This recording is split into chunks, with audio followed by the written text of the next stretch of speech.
right, everyone. Thank you so much for joining us. It's nice to see some of our attendees popping in the chat where they are joining us from. It's nice to see everybody here today. My name is Emily Springer. I'm an academic trainer in the Center for Teaching and Learning, and I am joined by one of our very own IRB analysts, Dr. Chad Becker, for today's IRB webinar.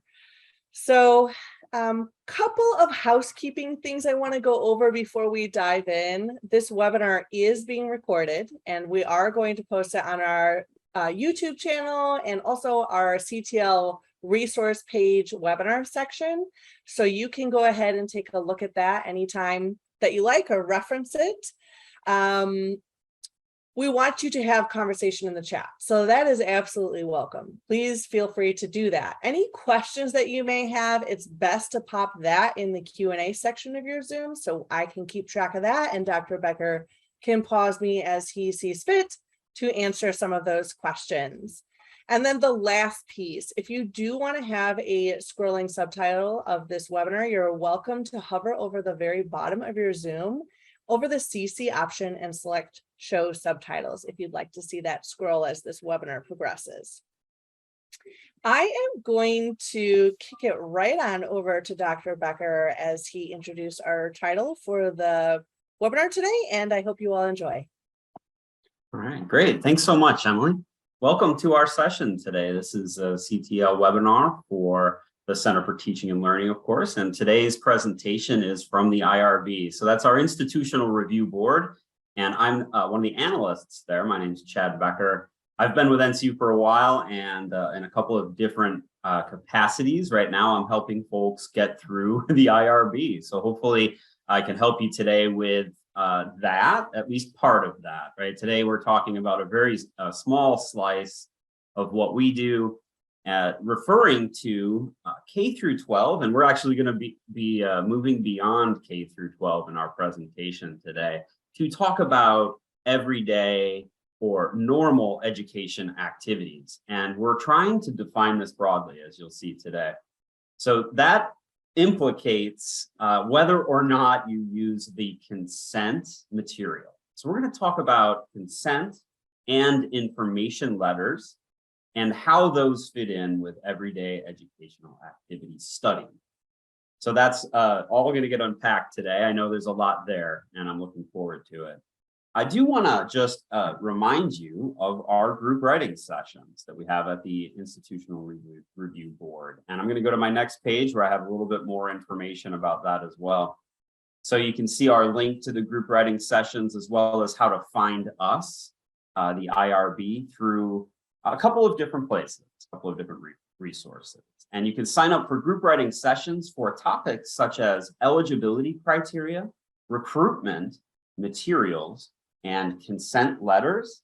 So you notice a little overlap with our group writing sessions where we talk about consent in the consent letter session. So come to that, please, to discuss this even more fully, where the parental consent, adult consent, minor assent, and information letters are described a bit more fully.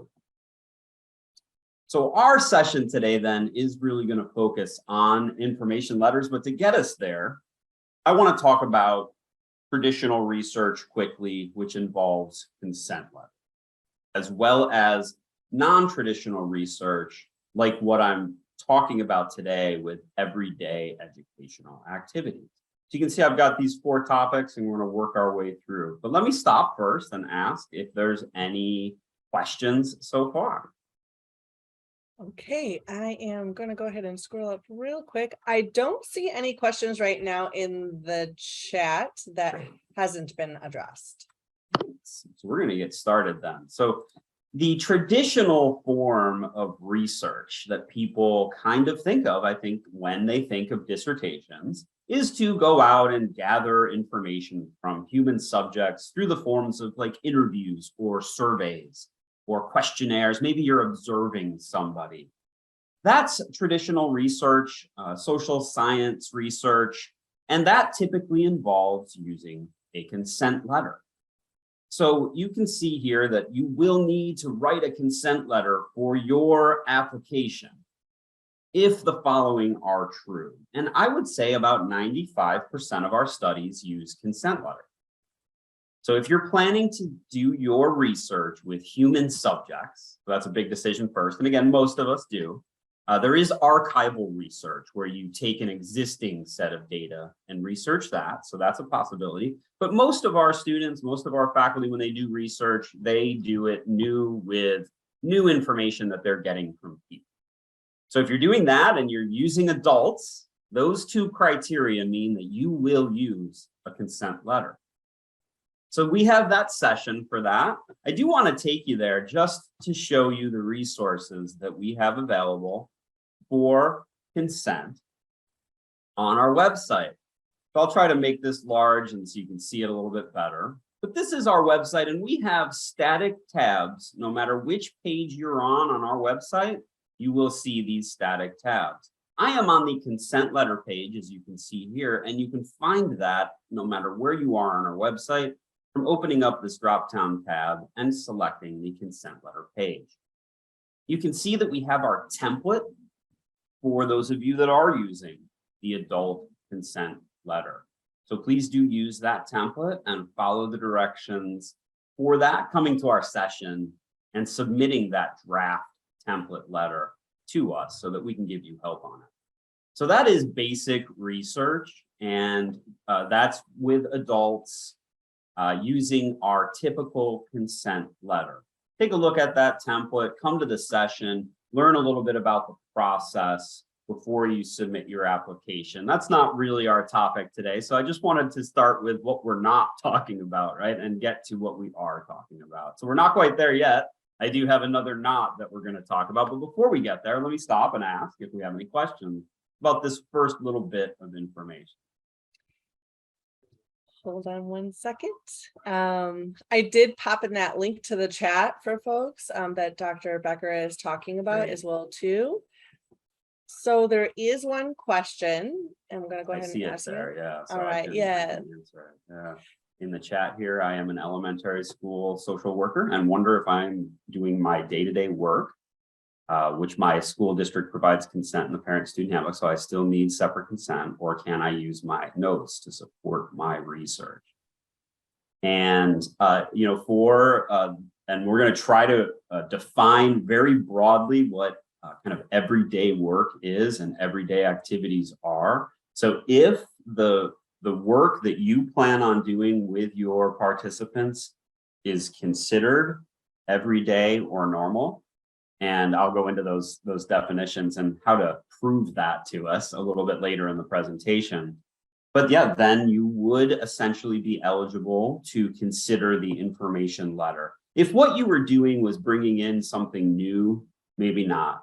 If what you were doing was asking people to interview and talk about their experience, probably not. But if it's part of something that you do every day, very likely. And that's what we're going to talk about here for the next few minutes. So yeah, I think you'll probably be able to determine after today if what you're doing qualifies for this type of study. So again, as I said, about 95% of you will do this type of study, and maybe we'll see those numbers shift now that we have more people in programs conducive to everyday educational research, but probably not a whole lot, because this is typically what people do in social science research. You may, because you're interested in working with students, and that's probably what brought you here and has you interested in this topic, be doing a slightly different type of study with people who are not adults. So this criteria is, instead of a consent letter, you might be using the combination of a parental consent letter and a minor assent letter. So this is when someone is non-adult and they can't consent for themselves. You have to bring the parent or guardian in. So our consent letter and parental consent letter are pretty similar, as you might imagine, but slightly different because the direction is toward your child or your guardianship. So here's the criteria. You plan to do human subjects. So again, not archival. You'll be recruiting participants who are under 18, and then you will be working with minors outside of the everyday educational setting or ones that you don't normally interact with, right? So these are not your students. These aren't people at your school, right? This is maybe you want to go research someone else's student, right? Or maybe you want to do something totally different with them than what is typically everyday educational activities, or you want to interview them, right? So anything that's traditional would require the consent and is not part of your everyday educational activity. So I'm going to take you to our website for this information. But first, let me just note that minors are protected, and this will take longer to get through our process because there will be a greater than minimal risk kind of label attached to your study if you're studying children. Anyone under the age of 18 is considered a child and does have special protection. So that usually takes longer and provides more scrutiny of your application. So here is our page for minor assent and parental consent. And again, from our drop-down menu, you can find that just here below the consent letters in the minor assent and parental consent section. So here we have the parental consent letter, and then the various templates for the different ages of minors. And for students in particular, if you are in fact working in a K-12 setting, but not doing an everyday educational activity study. Here is assent letters just for children, not necessarily students. Okay, so we have the criteria again here and some information on this page. Please do take a look at this. Come to the consent letter session where you can learn even more about this slightly more traditional study than what we're about to talk about. So these involve letters, right? The assent, consent letters, these types of studies. Now we're going to move into discussing the everyday educational activity study. And while I have K-12 here, since the time I put this presentation together, we are moving in a broader direction to try to understand the different educational settings that this type of study would be appropriate. So unless we have any questions in the Q&A, okay, I will continue with the presentation. So here's the beginning of trying to understand everyday educational. We say normal and we say everyday, so you'll see these used interchangeably. Hopefully that makes sense. Normal educational activities, everyday educational activities. And again, they don't necessarily need to be in K-12. So I'll give you some specific examples of other places that you can do these types of studies in a few minutes. But let's talk about some of the broader characteristics of these studies. So you can use an information letter, and in fact, you should use an information letter when these 5 criteria apply. Human subjects, students that you work with. So you can be their teacher, you can be their counselor, their principal, assistant principal, you can be anyone who works with them regularly. And then you'll be doing research within their everyday normal setting. So that could be a K-12 setting. It could be Sunday school. It could be after school athletic activities. It could be the Boys and Girls Club, right? It doesn't have to be a K-12 traditional setting. We've even talked about corporate training as a possibility, but of course, once you get over 18, this doesn't apply anymore, right? So that's where it becomes a gray area. And then you have approval from someone who oversees the situation. So we're not going to let you do an everyday educational activity for your own group, right? That you are the owner of, that you've enrolled people in. Maybe it's a summer program. We're not going to let you give your own permission. But if you have a director, if you have a supervisor, if there's someone at some central office who can say yes to your Saturday soccer coaching everyday activity that you want to do, then yes, we will be willing to broaden our interpretation of that to make less of a burden on you. So this is the goal of this type of interpreting research, is to make it less burdensome upon you as a researcher so that you are better able to get the data that you need. All right, so we have another one. Not quite done with our list yet, but you can see not everybody gets to do these kinds of research. it is pretty specific. So, and then the last one is that everyone can get it, right? So you're not, choosing half the class to get something, right? Everybody has to have access to it, or else it's not an everyday normal educational activity. Now we're going to talk about what it means when somebody doesn't want to include their student in it, right? They don't actually get to say no, but they get to say no to you including their data. So that's a little tease for later on. But because it's every day and because it's approved, it is what's happening that day, right? So we want to make sure we're not burdening you and allowing you to engage in the research that the people in charge in the setting say, yeah, this is okay, right? This is part of what we expect you to do, and this looks good, go for it. And then we say yes. If they say yes, we say it, right? So as long as you meet our basic parameters, we say yes. We want you to be able to do your research. Unlike what you may have heard, the IRB is all about facilitating research. So we do try our best. All right, so I know there's a lot here, and we're going to get into what everyday means and what an activity means and these kinds of details. Yes, I apologize. It will get a little tedious here as we get into the weeds, but any questions at this point? All right. Not at this point, Dr. Becker. Okay. Well, please do consider typing into the chat or the Q&A if you do have any. I will, if we don't get to them throughout the session, I will always follow up with written responses that I know Emily will send along. So moving forward then with our everyday educational activities, here is the link to the information page on our website. So much like I showed you our consent and our parental consent, I'm going to show you this really briefly, information letters, and you can see we have a page devoted to it. So please do take a look at the template, which I'll be returning to and going through with you in a little bit of detail during this presentation so that you're sure to understand what the expectation is for the actual letter itself. Here's the criteria we just went through. And then I do want to show you just a little bit of information on this page. So here's a decision tree to help you make that initial decision. Am I doing a traditional research study that requires consent, or am I able to utilize an information letter because I'm doing more of an everyday normal educational activity study?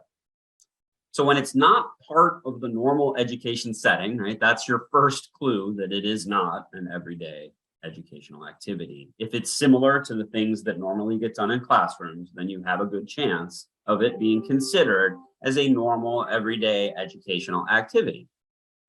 If you can get a building or a district administrator to say it is an everyday normal educational activity, that makes it that much better. So you might want to include that language and that technique in your permission requests from people to say, is this something you consider an everyday educational activity? If they say yes, then that helps you frame it as such for us. If it is not, then you might need consent or the Assent parental consent combination. If it is part of the normal everyday activities that happen in an educational setting, okay, so we have school here, but we're working to broaden that, then there are most of the elements of consent. It's not as if it's a free-for-all, right? You can't just do whatever you want. We have rules and you're going to be asked to follow them, and the information letter contains them. In addition, there is this opt-out clause. So I'll go into detail about what that means after we talk a little bit more about who gets included. And then that last piece is that everyone has access to quote unquote the treatment. That's a generic term in research for what it is that you might be teaching them, having them do during that everyday educational setting. So some people aren't left out, right? We want everybody to have the benefit of this wonderful thing that you're doing or trying to do. So there's a little bit more information on this page, and we, as I said, we'll revisit the template itself after I give you some details about kind of what is this normal everyday educational practice. So 45 CFR 46 is the federal regulation that guides the work of institutional review boards. We are chartered and created out of the federal government, and we work with institutions. So this is kind of our organizing document, and this is the part of it that pertains to this topic. So I won't read this to you. That can be quite tedious, but I will let you, I'll hold on to the slide for a second longer so that you can see it. But I will point out some basic things, right? Regular special education, comparing curricula, testing, doing some kind of assessment. These are all considered parts of everyday educational activity. It could be everyday practices at a site or best practices not used at that site. So you can rationalize, I want to do this here, even though nobody else has ever done it here, because they do it everywhere else, right? So I know that this is a technique and I want to try it here. That's not you doing traditional research. That's still you doing an everyday educational practice, just maybe not every day there, but something that's considered accepted as part of the wider discipline. It's not a risk that we're running, right? To let you do this with people. This is something that others have done and successfully tried. So those are some guidelines. Some more are types of studies that could qualify. So now we talk about the different types of studies. This helps you see maybe what you would be doing in those kinds of studies. So new educational assessment tools, maybe experimenting with instructional methods or practices or curricula, collecting affective data. So you can talk to people a little bit in these studies, just like you would talk to, say, your students to learn what's working, what's not working. For those of you in education, think of a formative assessment rather than a summative assessment, ones that help you make decisions as you move forward in your instruction. These are the kinds of things you're looking for from this kind of research. So regular special ed, you're not tied down by topics. We have a lot of different things that we consider as part of an everyday educational. It's not just lessons, right? It's the counselor work, it's the administrative work. If you can meet the FERPA regulations, you might be able to get their student work, these kinds of things, but not always. So make sure you're understanding how to gain access to that kind of element of your study. So these are some types of studies, and then these are some types of studies that aren't considered everyday educational practice. So anything that you would traditionally think of as research, like I had mentioned earlier, interviews, observations, and surveys, where the questions go beyond scope of the actual activity. So if you're going to say, I want you to tell me what your experiences was with this in comparison to some of your other classes, that would be more of a traditional interview, and less of something that you would be asking someone anyways if you weren't doing research. So that is a good way to think about it. Would you be doing something like this if you weren't doing your research? And if you can say yes to that, then it's probably an everyday educational activity. If you would say no to that question, it's probably research, traditional research. So that's a kind of check and balance that you can do on yourself. When you start to gather personally identifiable information, right, or move into things that aren't considered best practices. So now you're trying something that you created, right, but isn't tested or known. That would be something we would probably frown upon, because we wouldn't know if there was a benefit for the students at all. There's a couple of others in here about physical manipulation, about radicalness. So making sure that you are sticking within the normal everyday educational frame. I see a few numbers in the chat. I can stop for a second, and answer. That'd be so great, because I do have a follow-up question based off of Sharon's question in here. Okay. Sharon's, have we gotten to Sharon's yet, or is there? Not yet. So I'll go through. Yeah. And then my PhD students are in counseling psychology, not social work, and my work includes family therapy. My PhD studies are in counseling psychology and family therapy. So if you were running some kind of everyday educational family therapy activity, and that was part of it, I could see that shoehorning kind of into this. But very likely you are looking at more traditional research, where you might be interviewing or surveying or working with people in some other capacity as adults. So if that's the case, then it's probably leaning toward more traditional research. And I actually popped in here any questions on normal practice, and Sharon, and she popped up in the chat and said, would professional development for teachers be considered everyday educational practice? Yeah, so I think this is where, we're going with this is that if it is, and professional development activities are regularly scheduled, they typically involve the same types of topics: how to do better at your job, right? How to get better as a teacher, how to get better as an administrator, how to get better as a staff member. So I would say it's regular and it's every day. It's not, maybe not every day, but we don't mean that literally, right? So yeah, I would say that this would possibly apply to that if you got, right, district approval, if you got principal approval to do something within the professional development activities that was within the normal range of those types of activities. That seems like it would be something that would qualify for this, because we have to believe that professional development is an educational activity, right? Or else there's no point in doing it. So yeah, I think that this would be one of those that we are considering now under the rubric of everyday everyday educational activities. So is that the follow-up then? Is that yeah, well, and I was just thinking also on top of this, it makes me think about when we say normal every day. I'm glad that you mentioned, right, because professional development for teachers isn't necessarily happening every day, but maybe a session that they go to, they're trying to implement every day, something that they learn from that professional development. I'm thinking about professional learning communities too, PLCs, teachers working in pods together as well too, and just thinking about how that's not necessarily every day, but still implementing those practices. Exactly.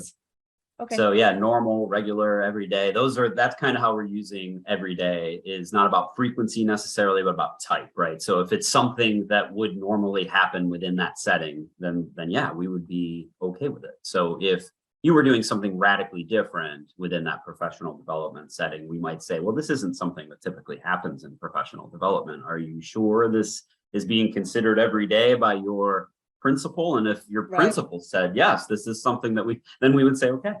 So we really are okay with the context, right?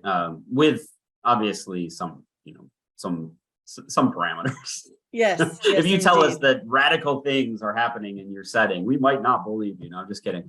But yeah, we would look for the type of activity and try to determine, is that something that's reasonable and regular within that setting. And if we could say yes to that, then we would have no reason to say that it was anything beyond that. If you are engaging them in activities that don't go beyond. So, right. So if you're going to interview them too, do something with them, but then interview them about something completely unrelated, well, then that other thing that you're doing isn't an everyday educational activity, and you would have soured, kind of the study a little bit. So there are things to consider about keeping it simple, about keeping it precise, and making sure you're not overlapping these categories of traditional research and everyday educational practice. Thank you, Dr. Becker. That's good for now. Sure. All right. So there are some other things on this list I think I haven't quite read, but you've had some time to look at, and we're going to move forward. I think I have one more slide about sort of what qualifies, and then we'll get into the letter template. I do see, so professional development. So here are some commonly accepted settings that we can interpret as everyday and educational, right? Schools, obviously, the typical kinds of schools that we see, including colleges and universities, although as you get into adults, right? So we've had people study, 17-year-old college students before, right? So those kinds of studies are possible. After school clubs, programs, boys, girls, sports, athletic settings. Sometimes those could be, right.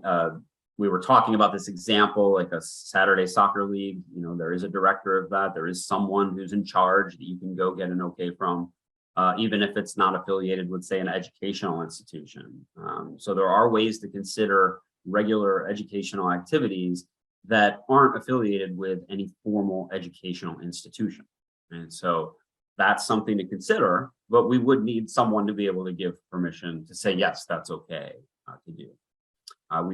But a lot of these places have them, right? Religious institutions, outward bound experiences, these have directors, these have people who are in charge.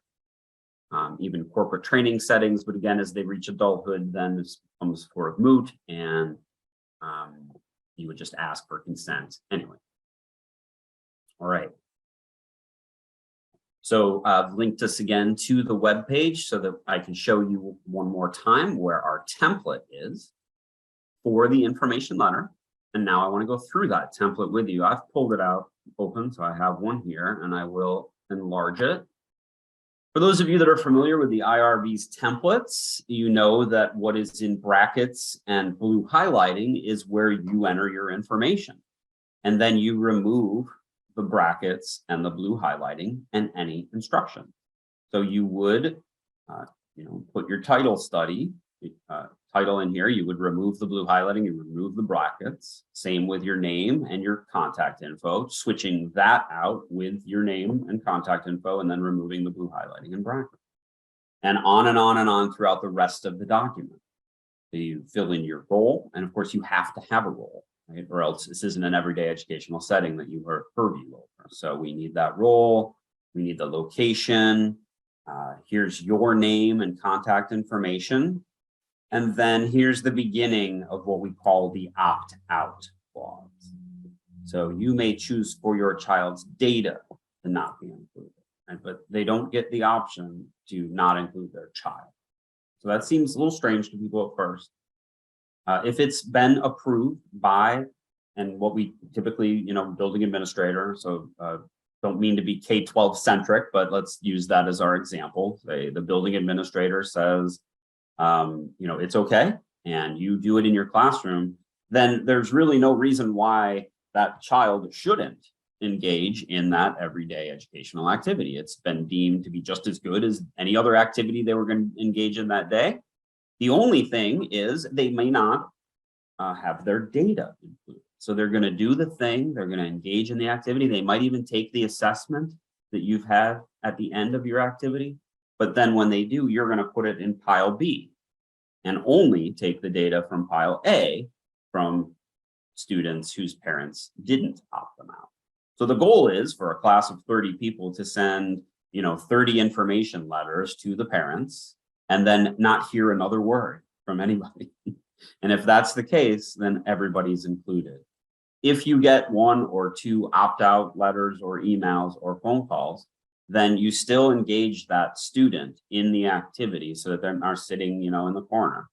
And that you're not burdened with finding someone to watch that kid sit in the corner, right? But you don't get to include their data. So you do have to keep track of whose data you're including and whose you're not. That becomes the ethical component to doing your research correctly when you do it this way. But everybody gets the treatment. So everybody's in the study, but not everybody's data is necessarily in the study. Okay, it's similar to our other consent letter, assent letters, where you're talking about the purpose, why they were included, how many people, what will happen. So what are you going to do with the people during the study? These are very common to our templates, like recruitment templates and consent letter templates. So this sort of information is typically what we ask for from PIs, primary investigators, risks, benefits, how will you protect it? This is all very similar to our consent letter and other materials. So again, really not that different. Instead of agreeing to it, they don't disagree to it, right? So it is a slightly different thing. And then here's the last bit.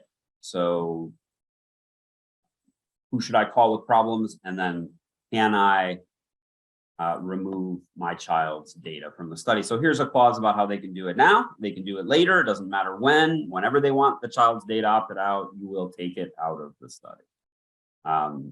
And that's ethical human subjects research. So the last clause is if they want their child's data to be kept out of the study, then they need to reach out and tell you. So if you don't hear anything, then you include everybody's data in the study. And really that does help the researcher, because now you've sent it home and no longer the burden is not on you, the burden is on them if they want to opt out their child. And that's because you have permission from the supervisor, from the director, from the principal, from who's ever in charge, that you can do these educational activities. Thanks. I go on page 2-3. I'll take a look for that. All right, so that is this is actually not our published template. I made some changes and it's probably my typo. So thank you for catching that. And that is our template. So this is the letter that you'll create, obviously filling in your information. I do have this last slide about the application itself. So this will only look familiar to you if you've been in IRB Manager and you're looking at page 9 of 14 of the application, just to give you a sense of how big and complicated the application is. Now, this isn't a live view where I'd open up the menu to show you all the different sections, but you can see we're a little more than halfway through the application. And here's where you are expected to not only describe, but also include your details about this. So is this a traditional study where you're going to provide the consent letter? Is this a parental consent situation? And if I had the whole screen open, you'd see that's just below here. But if it's either an adult or an information letter, this is where you describe that and you attach your consent or your information letter. And then we get to look at it and determine if it's appropriate or not. So in your application, there's a place to answer for how you will go about, doing your information letter, and then we get to see it. So that is the last slide for the substantive component of the presentation. Certainly you may have questions about all of this and how your study fits into it. So please do continue to type those into the chat Q&A. We will remain open for a little while to field those questions, and I can review, any of this information that's needed. Absolutely. Absolutely. If anybody does have any questions, feel free to pop that in the chat. I do have a question while we see if there's anything else that's going to bubble up here during the webinar. Do you see there's with specifically talking K through 12, right? Do you see that researchers who don't work in the field of K through 12 are still trying to research best practices in the field of K12? So for example, I used to be a public teacher for several years, but I do still have some interest. Do you see in learning about some things that are going on through K through 12 and doing research in that area? Do you see that often or are you more likely to see people who are teachers, educators, people who work in the field now doing the research in K through 12? Yeah, like in the actual settings, typically it's the people who are working in the settings, but we see, I mean, almost all of our education students are researching either students or teachers or administrators, right? But it's typically not happening in the school itself. It's typically happening over Zoom, quite honestly, or Qualtrics, right? Because they're surveying them, they're interviewing them. Very rarely will they observe, right, and go in. Very rarely will they, right, it's not common that we see this. So that could also be why the number is low for attendance today, because this is a slice of the types of studies that we see. So I have seen about 5 of these come through in the year and a half or so that I've been reviewing and leading sessions. We're thinking that there's going to be quite a bit more of them. Absolutely. But yeah, these are, when you're just deciding, I'm going to work with my students, right? I want to do some action research, right? At boots on the ground level kind of thing. This is typically what we see. When we see people,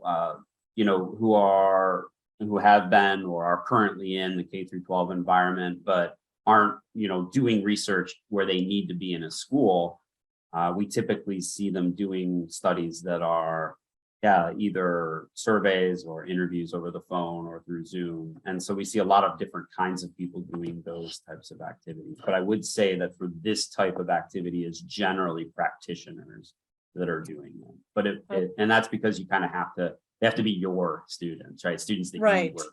Yeah. Or at least have access to the student population in order to survey at a later time based off of their experiences with them. Yeah, right. And then that would be maybe a more traditional kind of research study if you were going to do that. So you might, and we do get a lot of people who get permission from building administrators, from superintendents of districts to reach out and recruit people through the Ah. school's resources. So using the school's email to send students and teachers or faculty and staff, whoever, emails that say, hey, do you want to be part of this study? So we utilize K-12 resources a lot to reach people, but not necessarily to actually collect the data, right, to be in those locations. And we see all kinds of mixtures of it. I would say, though, that, yeah, these types of studies where you're actually doing things with groups of students are generally the teachers, not even the administrators. On site, absolutely. Yeah. Okay. We do have a quick question in the chat. I was hoping maybe you could go back to the examples of the surveys. Where are they located again? I think she's referencing potentially the IRB website. Sorry, the survey. I'm sorry. I'm not sure what's being referred to. The examples. I want to say information letter is my guess, but maybe the templates where the examples are located. Yeah, I think if we drive. Yeah, on our IRB site, we have consent letters here. So of course, those are the traditional consent letter templates and examples. We have the minor assent and parental consent templates on our minor assent and parental consent page, and then our information letter template is on our information letter page. So quite a few of the templates and the pieces that Candace is referring to, and Dr. Becker, you're mentioning are under the prepare IRB documents section. Yes, yeah, this is a really useful part of our web page. As you can see, there's even more finite topics like getting permissions for specifically how to write your eligibility criteria. And then even a page on just using social media to recruit, in addition to the larger recruitment page. So this page is centered on what you have to produce as supplemental documents or materials for your application, as well as some other things like your city training and some of our rules, right? So confidentiality and things like that, data use. Not everybody uses everything on our site, so it really depends on the type of research you're doing. And you may not be using a data use agreement because you're gathering your own data, right? So that's more for existing archival studies and various different types of research. So you may, look at the sample protocol page and see just one thing that you'll use rather than a lot of things, because this is for everybody. So research comes in all shapes and sizes. And that's part of getting an application together, is realizing what you need to do for your type of study. So on our homepage, the first thing you'll see is a student checklist. And that can be pretty useful for gathering up all the information that you need for your application. So of course, we ask that you go to our sessions. You'll never see me without getting that a couple of times. I run most of them. That's not the only reason, but it's one of them.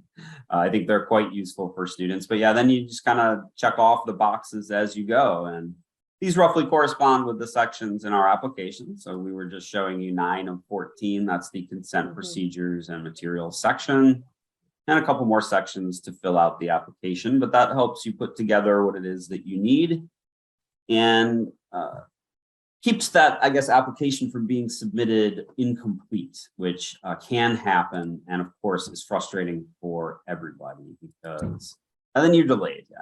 We want to make sure it's the best it can be the first time it's there. So that's the checklist. There's one for students, and then we even have one for faculty. Make sure that they're checking your work to make sure it's complete. So that's the goal. There's another question here, Dr. Becker, that popped up in the chat. Can we apply to the IRB before advancing to section 3? So section 3, you must be in the ADE. The applied dissertation experience, I believe, the applied doctoral experience, and that would be a section 1, a section 2, and a section 3 dissertation. So section 1 and section 2 amount to the proposal. And then section 3 is what used to traditionally be in other programs, still is chapter 4 and 5, essentially, where you analyze and then discuss your findings. So section 3, you you have to apply to the IRB before advancing to Section 3, but you can't apply to the IRB without having completed Section 2 and your proposal. So our criteria are that you have an approved dissertation proposal. So that would be Section 1 and 2 combined, and then reviewed, and then posted right to the doctoral record and approved by your chair. So that's the marker for that, is that you have an approved dissertation proposal in the doctoral record, and that you have entered the third of the 4 dissertation sequence courses. So that's typically 9903 or 9913, depending on your program. For the AD program, I believe that's 9913. And then Dr. Becker, yeah. she did chime in that she's in applied. So just so we are making sure applied is what we've been just referencing to. Yeah, the applied, versus the DSE or the doctoral student experience, which I know they don't correspond exactly. And it's a little confusing, but yeah, the one being the 5-chapter dissertation, the other, the applied, being the 3-section dissertation. That's one of the distinctions. It's not the only one, obviously, but for us talking about Section 3, that was the later part of that dissertation. So yeah, the timing of it is a little tricky to figure out, but before you can work with us, you need to be in your 3rd dissertation course, typically the 9913 or 9903 course, and have an approved PP, which you can't be in that course until you have one. So yeah, that kind of keeps that in place, I think. I was gonna see if Hetsu could expand on the comment in the chat. Sure. The question is, do we need to submit training certificates or section training? Yeah, we do. I can start, and then if there's a follow-up question to that, Great. We certainly do. And this is a good page. If you've not been on this, the Getting Started with the IRB allows you to kind of see what, sorry, my internet is a little slow at the moment. And hopefully you're still hearing me. Yeah, we are. Yeah, No, okay. you're all good. No, my navigation is slow, I but my saw connection it just is slowed good. down a bit. So yeah, the Getting Started is really where you should start when you come to us. And one of the things is city training. So that might be one of what you were referring to. And city training, of course, is the collaborative institutional training initiative. And you're required to take and if I click on this page, it'll take you even deeper into our website in about 3 minutes if it'll load. But this is required before you can, begin with us and submit your application, the city requirement. So yeah, follow our directions. Yeah, sorry, go ahead. No, I was going to say, I do believe that's what it was in reference to. Good. To prove that they did the city training. Yep. And then there's some help videos, not only about how to do it, but also how to add, to link North Central, how to add the course if you don't have the right course in your view, and then how to download the certificate. So there are 2 ways to prove this to us when you get to the application. One of them is to link your city account right there, and it'll import the certificate, or the other way is to download the certificate from city and upload it as a file to your application. So either way is fine by us, as long as you have the social, behavioral, and educational research module completed for us. All right, thank you so much, Dr. Becker. I don't see any other questions coming in at the moment, so it's okay if we end a few minutes early. Any other thoughts that you want to share before we close, Dr. Becker? Just thanks everyone for coming. We love that people attend these sessions and utilize our resources. So please do take a look at our webpage. I think a lot of people are surprised when they get there as to how much is there. Not only to look at and to read, but also to do. So there's events, there's services, there's things that you can do to expand your understanding of the IRB and help you streamline that application process. So please do take advantage of those. And I'll look forward to seeing you in the recruitment and consent letter sessions that I run in the near future, hopefully. But yeah, please do ask questions. And what I didn't include here, and I will put in the chat really brief, quickly, because we're going to end the session, is the NCU IRB email address. So if you do have any questions, you can send emails to our IRB@ncu.edu email address at any time in the process. and we'll do our best to help you find the resources and get you the answers that you need. So thanks, everyone. Absolutely. And Dr. Becker, thank you so much for coming and taking the time and showing us this little gem of the K12 consent assent information piece here through the IRB. Absolutely. I do want to let our attendees know, first of all, we thank you so much for your questions, but we are also always wanting to fill the need that you have, what questions you might have for the IRB. So if something pops up at the end of this webinar and you're like, I'd really like to know more about this for the IRB, I am happy to reach out to Dr. Becker. There is a quick webinar survey at the end of this webinar, so you can always fill out some information there. We do look at that so that we can grow and get better in the CTL, but also provide webinars that you are looking for. So thank you all so much for coming today. And until we see you the next time, I hope you all have a great rest of your day. Take care.